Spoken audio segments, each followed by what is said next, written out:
भारत के लिए म्यांमार सिर्फ एक पड़ोसी देश ही नहीं है, बल्कि एक समय था जब म्यांमार भारत का ही हिस्सा था।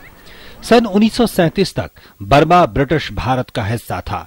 भारत के 4 राज्यों अरुणाचल, नागालैंड, मिजोरम और मणिपुर से म्यांमार की सीमा मिलती है। आजादी के बाद नेहरू और आंग सांग और बाद में यू नू ने गुटनिरपेक्षता और स्वतंत्र विदेश नीति के दर्शन को अपनाया, क्योंकि दोनों ही देश अंग्रेजों के शासन से लगभग साथ साथ ही आजाद हुए थे।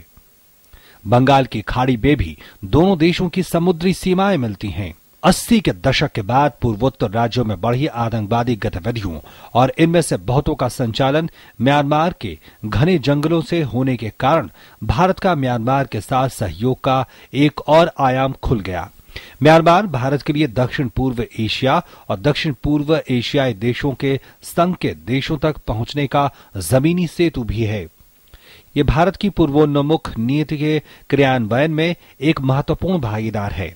हमारी पूर्व की ओर देखो नीति एक ऐसी नीति है जिसका उद्देश्य ही आसियान के सभी सदस्य देशों के साथ भारत के संबंधों को सुदृढ़ बनाना है। आज जब म्यांमार में लोकतांत्रिक प्रणाली की दिशा में बदलाव आ रहा है, तो स्वाभाविक है कि दोनों देशों के संबंधों में और गति आएगी। भारत और म्यांमार के बढ़ते संबंधों में राजनीतिक, व्यावसायिक और दोनों देशों के आम लोगों के बीच सहयोग को प्रमुखता मिलेगी।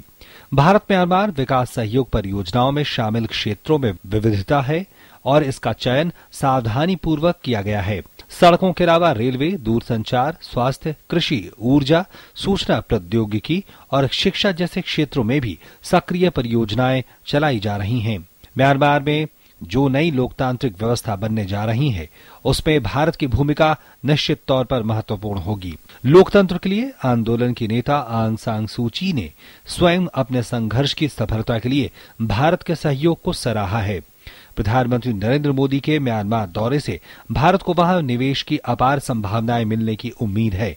इसमें भी कोई दो राय नहीं कि म्यांमार के साथ बेहतर संबंधों का फायदा विशेष तौर पर पूर्वोत्तर के राज्यों को मिलेगा। कह सकते हैं कि हमारी पूर्व की ओर देखो नीति अब वांछित परिणाम देने की ओर बढ़ रही है। Bureau report, DD news.